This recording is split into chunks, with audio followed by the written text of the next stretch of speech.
as Sorin mentioned, my name is Andrea Iorga. The session is called Keep Calm and Manage On Classroom Hacks for English Teachers. I hope everyone can hear me well. Thank you for giving me 1 hour of your time today by attending this session. I just thought I'd start by telling you a little bit about myself. As I said, my name is Andrea Iorga. I've been teaching for over 20 years. I've worked with all age groups, but my favorite age groups to teach are early years and primaries.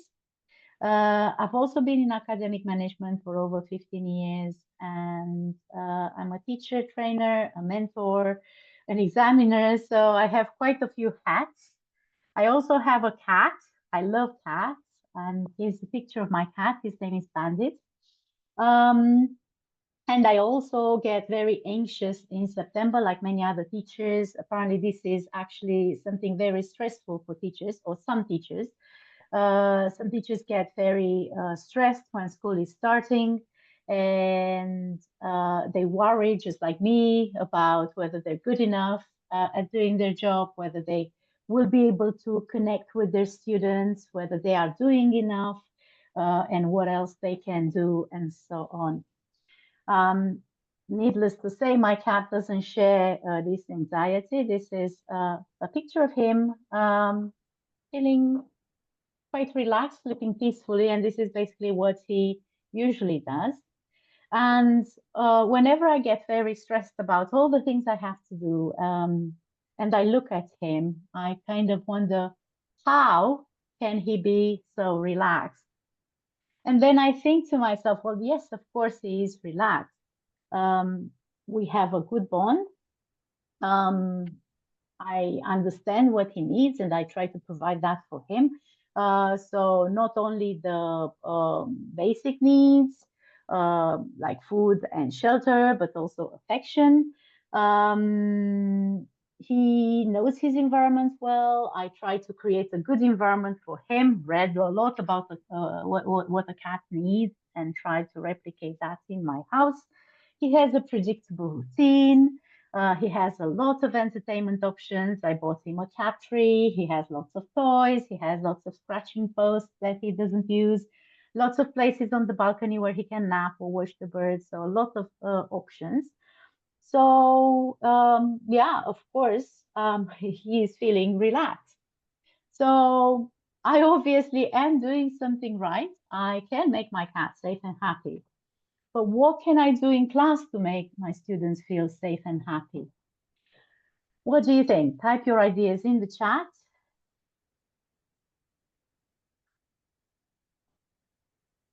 Okay. Build rapport, yes.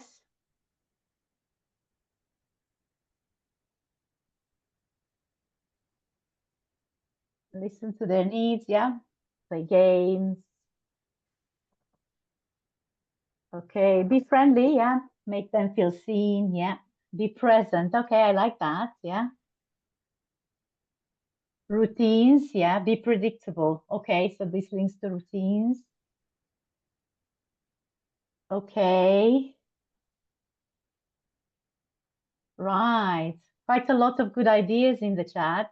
Sing songs, okay, I like that.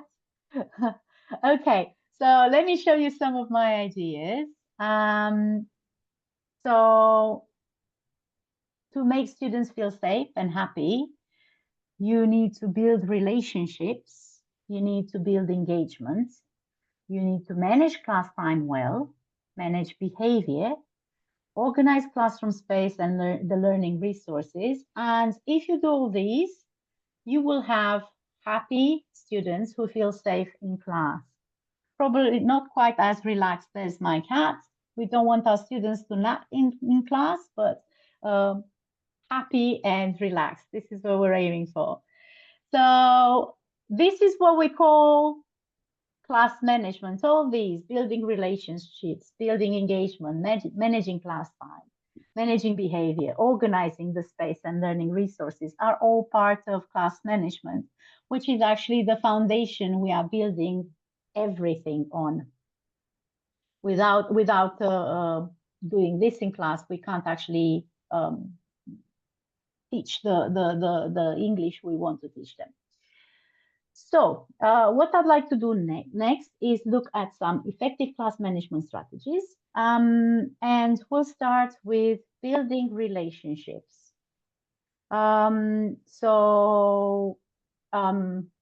This is actually the foundation of everything. You can't really get your students to do anything if you don't have a good relationship with them. You can teach the English, do the class, but if the relationship is not good, it's not going to work very well. You're not going to be able to convince them to work with you. So you can start building relationships by learning about the students' interests, preferences, dislikes, and so on. One way to do this is creating opportunities in class to talk about themselves, to ask and answer questions about themselves. You can have a sharing slot at the beginning of your class where they can talk about things that happen to them during the week or at school or important events and so on. You can also include lots of mingling activities at the beginning of the course, find someone who types of activities, and generally do a lot of activities to get to know them. You can also keep notes about what they like and what they don't like, and also interests and hobbies, so that you can refer to that later. I know a teacher who makes notes about students, things like has 2 cats, does swimming as a hobby, plays tennis competitively, and so on. And from time to time, they just refer to that, and that makes the student feels good because the teacher remembers that you have 2 cats, right? And asked about your cats, which is important for you. So this makes the student feel seen and heard, and it's actually the first step in creating a good relationship. Using names, this is actually something that was suggested in the chat. This is something that makes people feel seen. Obviously, you care enough to remember their name. I am terrible at remembering names. I don't know whether you're the same, but one of my strategies is to draw an outline of the classroom and to write the names of the students as they're seated in the class. Of course, this stops working as soon as they start moving in the class, but usually they come back to the same spot for the lesson, and I can keep nominating. And I try to do that as much as possible, one, to learn their names and also to establish that rapport.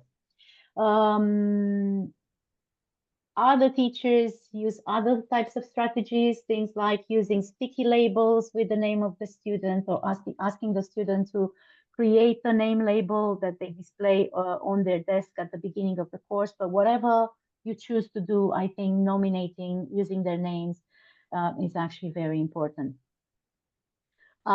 Routine was also something that was mentioned in the chat, and I'm going to refer to that in my presentation.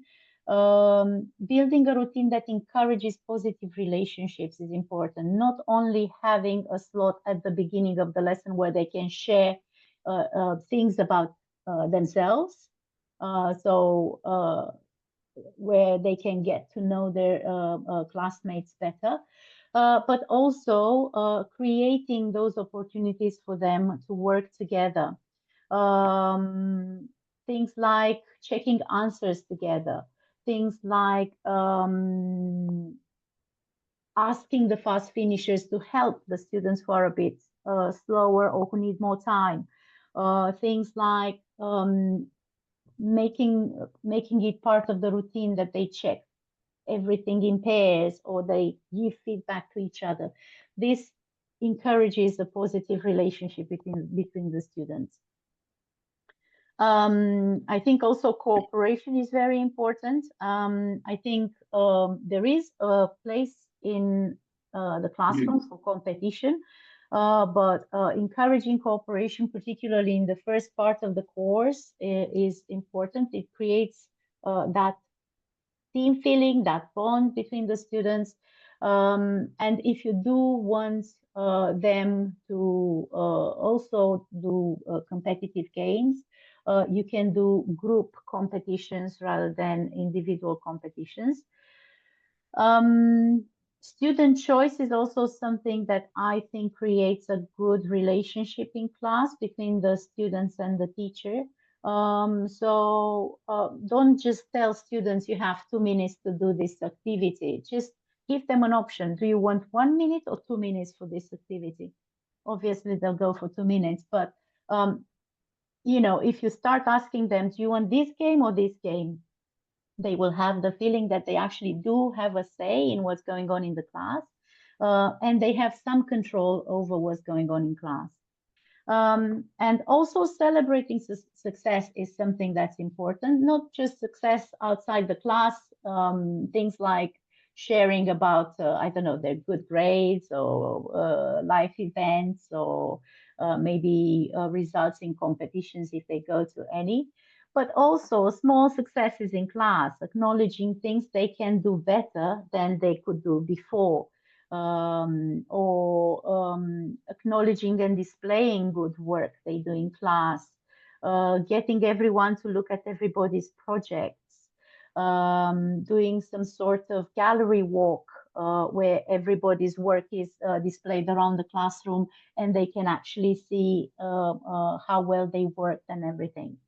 So I think all these will build a good relationship in class between you and your students and between your students and their classmates, and is the foundation on which you can actually get a lot done during the year.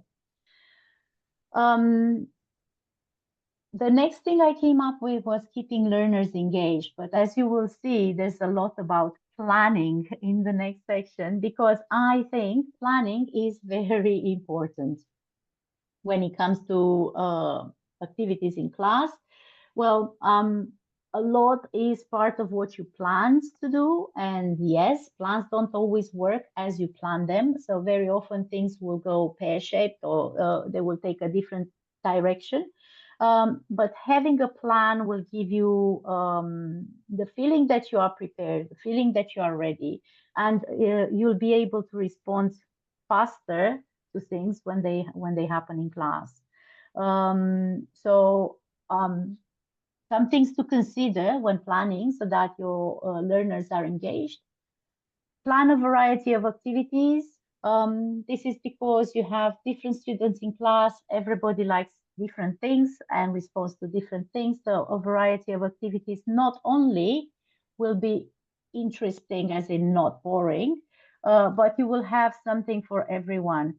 So everybody will find something they are likely to like. Incorporate movement in your lessons. This is also to vary the pace, but again, because children respond to different things and some children respond very well to movement. Use a variety of tools, technological and non-technological tools. So not just the interactive whiteboard and the projector, but also things like flashcards or mingling activities or cards activities where they actually have to put cards together. And so on, arts and crafts, so that there is variety in what they're doing. Also have a clear routine so that they get that feeling of security and they know what's happening next. So they know that the lesson is starting by saying hello and sharing, and then you're moving maybe to checking homework or a revision activity or whatever the book activity is.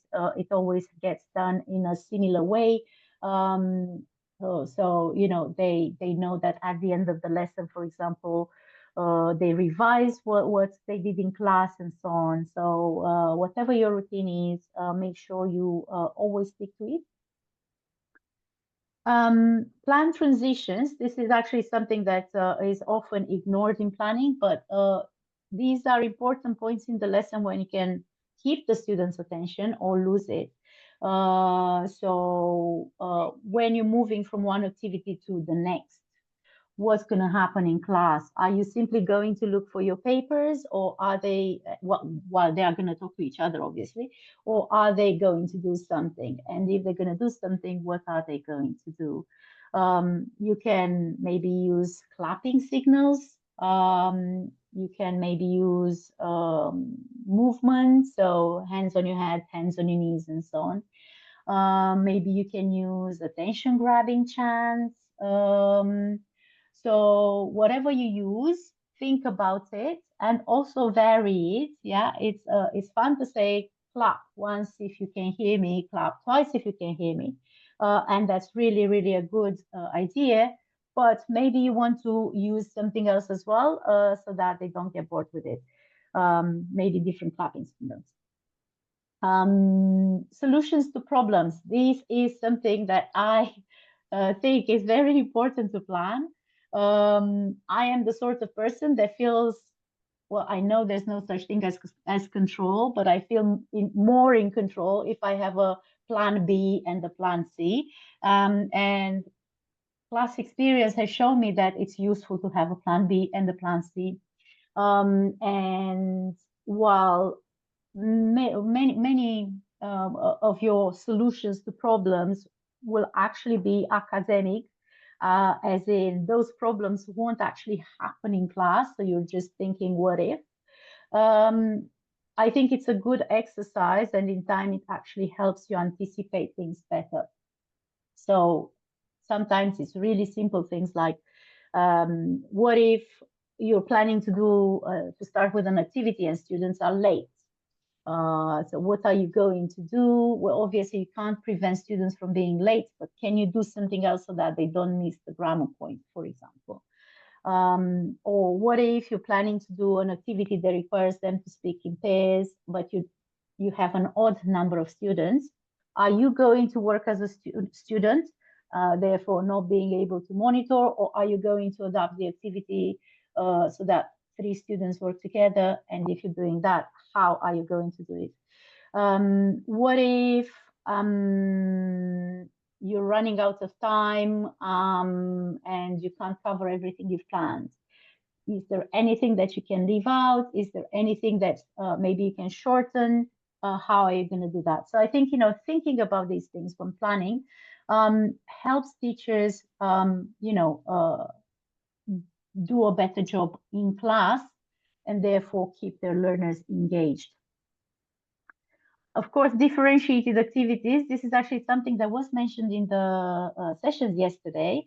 And yes, it's important because no class has identical students. Cloning is not allowed. So, you're not going to have identical students in class. Everybody's going to have different strengths and different needs. So how are you going to make it work for everybody? One thing that was mentioned yesterday in one of the sessions was that it's time consuming to produce activities that are personalized for every student. So are you going to make one activity work for everyone? How are you going to do that? Are you going to maybe ask some of the students to write 3 sentences while the others are writing 6? Or maybe everybody will write 6 sentences, but you will have different times and an extra activity for the stronger students who finish faster. How are you going to do that? So thinking about it when planning actually helps you do a better job in class. Yeah. Otherwise, if you go in class with no idea of what might happen, when you get to that point in the lesson, the ones who finish faster will start talking to each other and disrupt everything. And then it might be a bit more difficult to get them back. In the same category of planning, how are you going to scaffold the activities? So how are you going to break them into those manageable chunks that make things achievable for everyone? Obviously, if you don't think about this up front, when you go in class, you might not actually think about it. So the activity might be difficult for some of your students. Also, what examples are you going to give? What models will they need? How are you going to demonstrate the activities? These are all things that I think need to be planned ahead. The result of actually thinking about them ahead is that your learners will be more engaged in class. Also, what success criteria will you have for the students?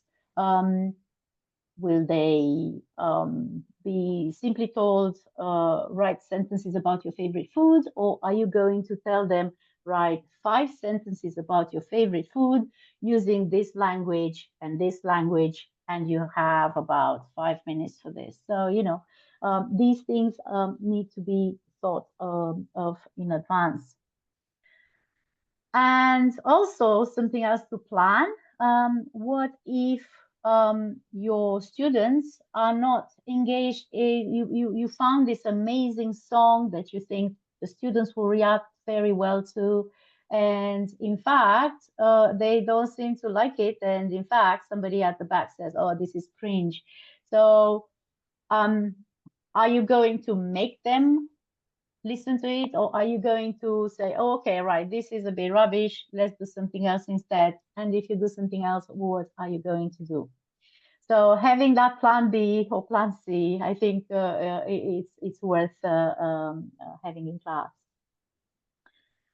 And of course, something that I think is basically essential to what we're doing, and I think we're doing that all the time actually as teachers, is at the end of the lesson, um, reflecting on how different activities worked, how engaged the students were, what they liked, what they didn't like, what is worth keeping, what has to be tweaked a little bit, and what maybe is not worth using again because they didn't like it, so obviously it doesn't work with this group. Now, managing time. This is actually linked to planning. Very often when planning, teachers don't allocate enough time for activities.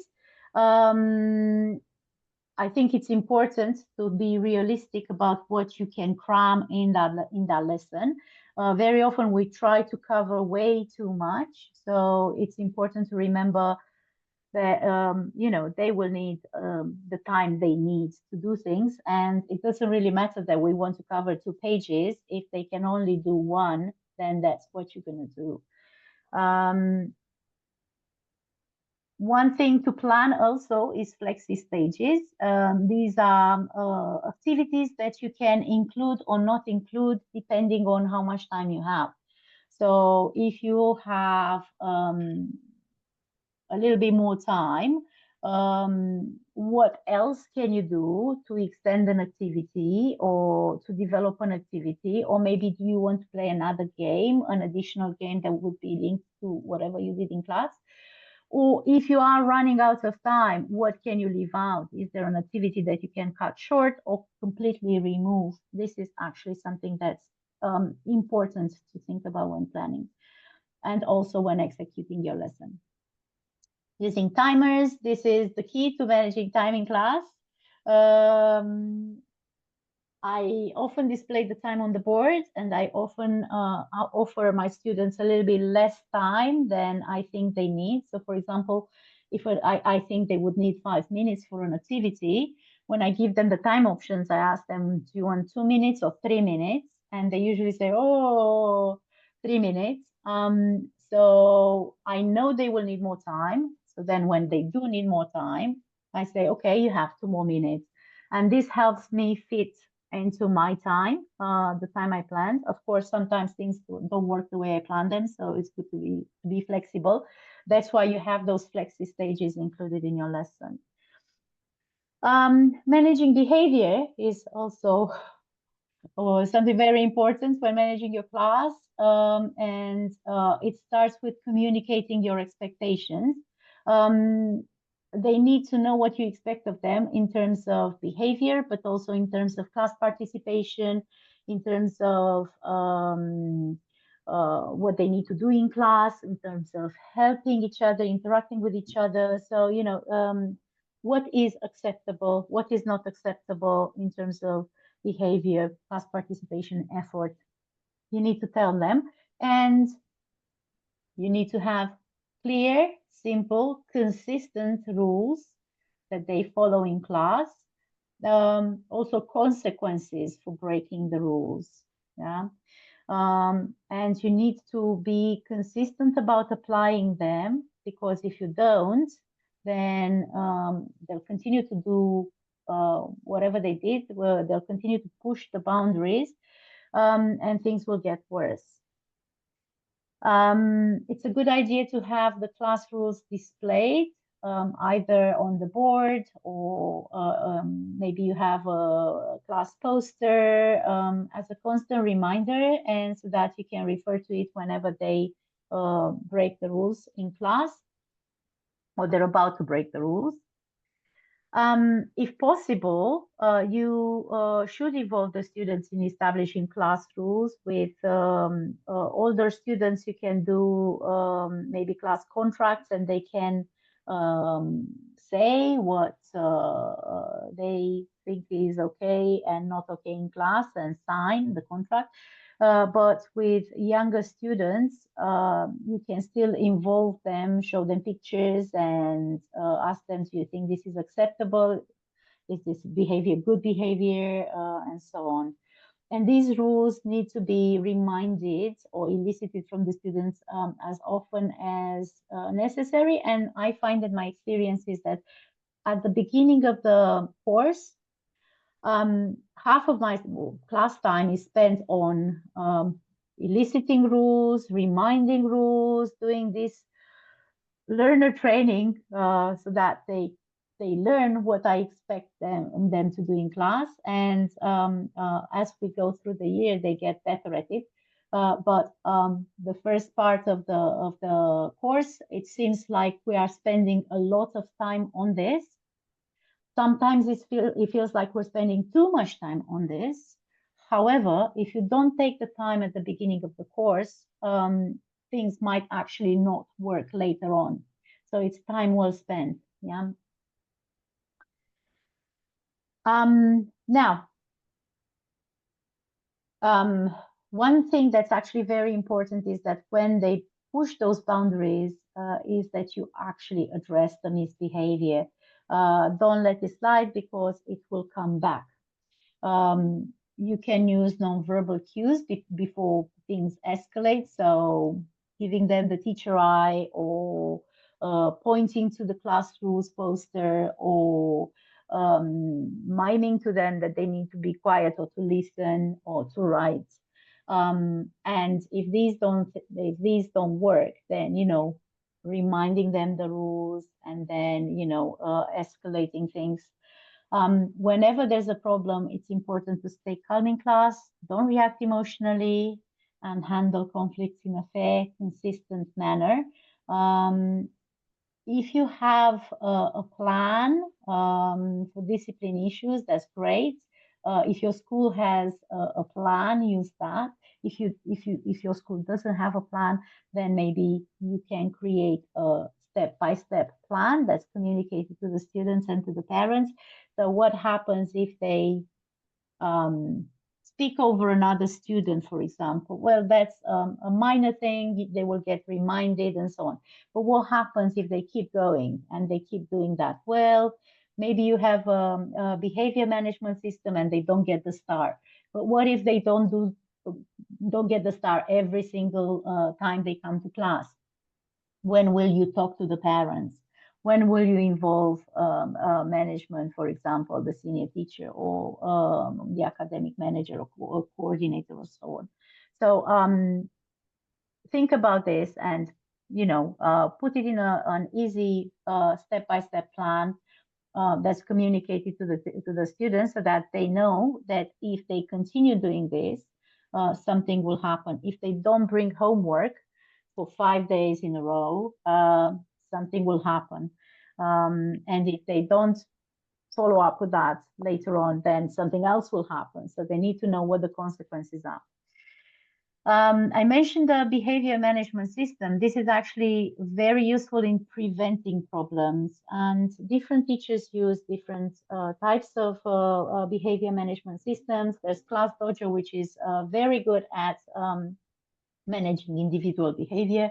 Other people use points or stars or smiley faces that the students get for doing various activities in class, or for participating, or for speaking English, or helping each other, and so on. My preference is for rewarding good behavior rather than taking points away.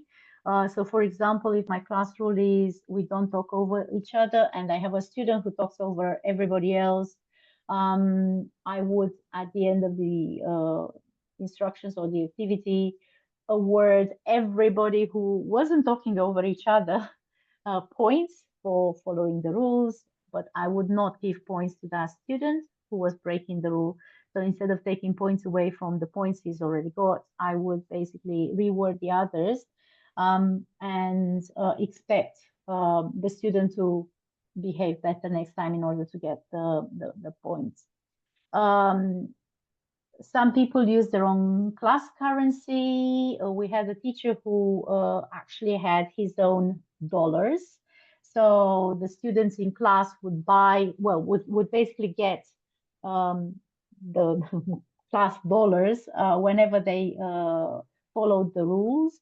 And when they had a certain sum, they could buy a game or a song or a certain activity. This is something else that you can try if you want. And as I said, I prefer praising and rewarding good behavior. It works very well with younger children, and it's a bit more positive than punishing or taking points away. And what happens very often is that the others do tend to copy because everybody wants to be praised. And if something well, if you tried everything and nothing seems to work, then just talk to colleagues, talk to your managers, seek support from your network, because this is actually very important. We are not in this alone by ourselves. We have peers that can help, and we can rely on their experience and draw from that. And the last thing I'm going to look at is organizing resources and organizing the space in the class. This looks at arranging the physical classroom to optimize learning. So how are you going to have the furniture in the class? Can everybody see at the board? Can everybody see each other when they're doing an activity? Can they interact easily and so on? Obviously, sometimes this can't be changed. You work in settings that don't allow you to change the physical classroom space. But we can always try to optimize it so that, you know, it works best for our students. You can also try to minimize distractions by asking the students to put things away. I don't know about your students, but mine, whenever they take their pencil cases out, they always drop pens or sharpeners, or they always find that the best time to draw in their notebook is when I'm giving instructions for an activity. So what I ask them to do, for example, is not to have anything on the desk unless we need it. So they put everything away, either in the bag or under the chair or in the desk. And when we need the pencil case, that's when we take it out. So think about it. How can you minimize distractions so that you keep their attention? Ensuring that your resources and materials are at hand is also something that's important when organizing the class and the learning resources. If you're doing a cutting activity, for example, make sure you have your scissors ready. If you're doing a worksheet, make sure you didn't leave it in the staff room, but you do have it with you. So these will reduce those times when you're looking for your resources and the children start talking to each other and you lose their attention. And also, a good tip is to declutter your classroom to reduce distractions. It's nice to have students' work displayed in the classroom, but if that prevents students from focusing on their work, maybe it's time for those projects to calm down and for the display boards to be clear of distractions. Also, you might want to make sure that things from your previous classes are put away. And, for example, if you had an activity with plasticine before, plasticine is not left in the room for your next class to find and start playing with. If possible, design different spaces in the class for different activities. Sometimes it's a bit more difficult to do that, but you can always use the front of the class for movement activities, or for the beginning and the end of the lesson routine. When they come in and share, they can sit in rows or in a circle. If you don't have the possibility to have different spaces in your class, at least having a space where they come and interact with each other at the beginning and the end of the lesson, and the desks where they do the book work. Okay. Now, what class management problems do teachers generally have? I've been speaking quite a lot, so I wouldn't mind you putting some ideas in the chat. So let's see some common class management problems that teachers have.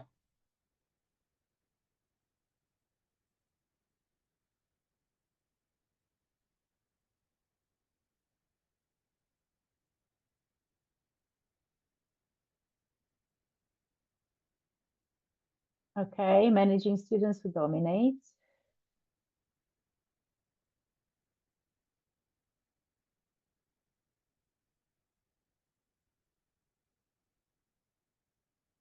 Okay, yes, they're busy, they're tired. Okay, students who disturb the whole class. Yes, cultural differences. This is actually something that we're experiencing more and more as Romania becomes more culturally diverse. Okay, not listening to instructions, that's a classic. Okay, random questions, yes. Okay.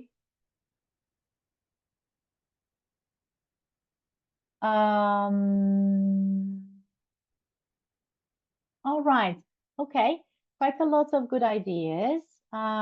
So these are some things that I have on my slide. Late arrivals, so students coming late, disruptive behavior, lack of focus or not paying attention in class, interruptions, quite a lot of you mentioned this, poor classroom organization, so they're not finishing work, they don't listen to the instructions and they do something else. You ask them to do something and they're having a chat about the film they saw last night or something else. Excessive talking or noise in the class, maybe disrespectful behavior, unwillingness to participate, maybe not sharing for younger kids, lack of motivation, bullying or exclusion as, more serious class management problems. Okay, all right. Well, what we're going to do next is we are going to look at some scenarios. And what I'd like you to do is think about what the problem is and what the teacher should do. So just put your answers in the chat. The first scenario is, and then I'll show you what I think. Yeah. So the first scenario is, well, you can actually read it. Yeah.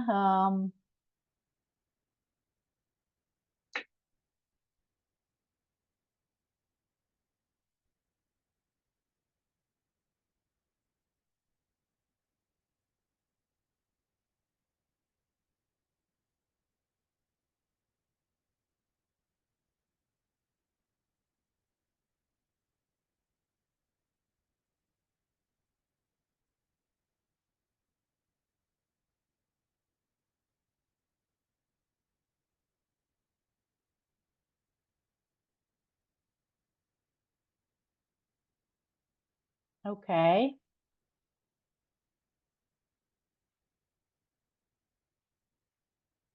Yes, invite them to join, summarize the main points. This is what you can do. Yeah, sure. Ask the classmates to bring their colleagues up to speed. Okay, so get the other students to explain what has been already covered. Remind them the rules, yes. Okay,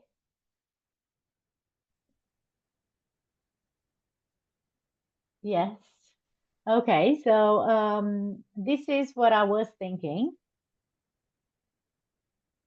Okay, yes, I like that you may have planned for it. Yeah. Um, so obviously, you should clarify the expectations. Maybe not exactly at that point. When they come to class, maybe that's not the best time to stop the class and talk to them about how they should be on time. But this should be addressed maybe towards the end of the lesson. At the end of the lesson, you should basically say, well, as some of you already said in the chat, why were you late? I expect you to be on time. This is a form of respect towards everybody. Um, you could also start rewarding the students who are on time for class. So I did that with my students. I had the same problem 2 years ago. I had a primary class and there were some students who were consistently late. So I would give them points for being on time, bringing their book, and doing their homework. So the first two things were very easy for them, being on time and bringing their book. They could get like points for that, basically just by being there. And for the homework, if they didn't get the homework done on one day, they could bring in the next time and get the points. But I did have this as part of my behavior management system. Um, and if you know, for example, that there is somebody who can't be on time for objective reasons, things like they go to a school that's very far and then they come to the English class and the traffic is terrible and there's absolutely no way they can be on time. Or they have swimming classes before English and they go to swimming competitions and training is important and there's an overlap between swimming and English and whatever. What you can do in this case is you can plan some sort of activity that you would do at the beginning of the lesson before you move into the new language so that you give those students a bit of time. Yeah, they would miss the revision activity, which is not great, but they would get the presentation for the new language structure and they would get the practice part. Um, this is for those situations where they have a valid reason for not being on time in class.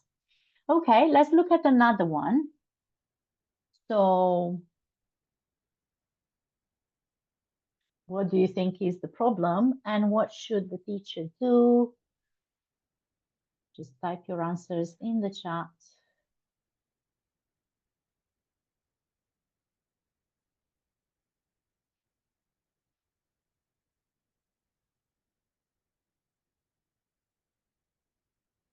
Okay. Yes, some ideas. Tell them to write some more sentences. Yes, so extend the task, extra work, help the others, have an extension task, additional practice ready, more work. Okay. Yes, they could have a speaking activity about the topic, Elena, but if the others are writing, maybe they need to be able to concentrate. So if you have speaking, like the students speaking in the class, it might actually disrupt them. Or maybe you have a big class and different corners, so they could do that in different corners of the class.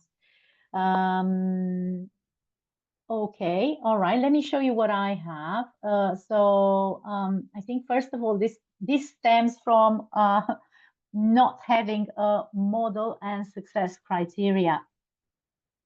So when you tell them, I want you to write sentences about food in your country, how many sentences should they write?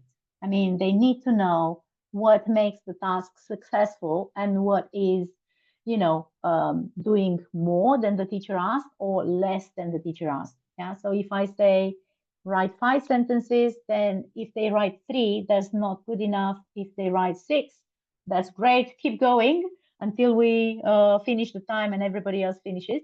So you can extend the task that way. And also, maybe you weren't specific or the teacher wasn't specific in what language to use. Sometimes they maybe can write, I like sarmale, yeah, which is good enough. It's a sentence about the food in your country.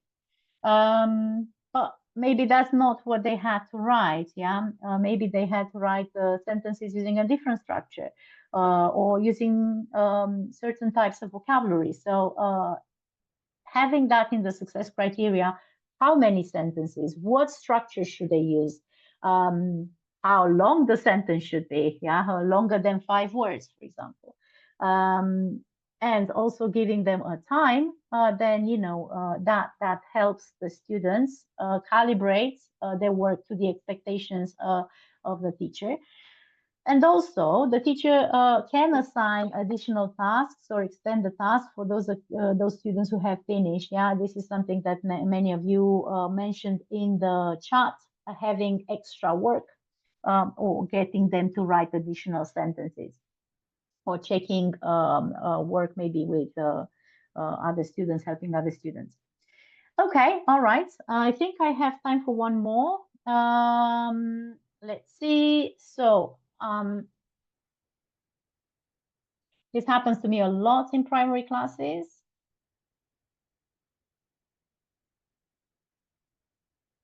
What should the teacher do?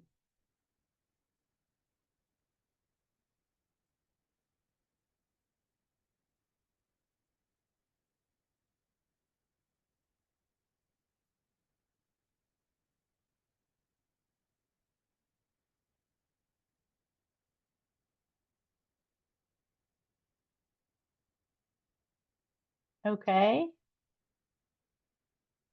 Yes, Alina says, ask their peers to rephrase the instructions. Yeah, always very useful.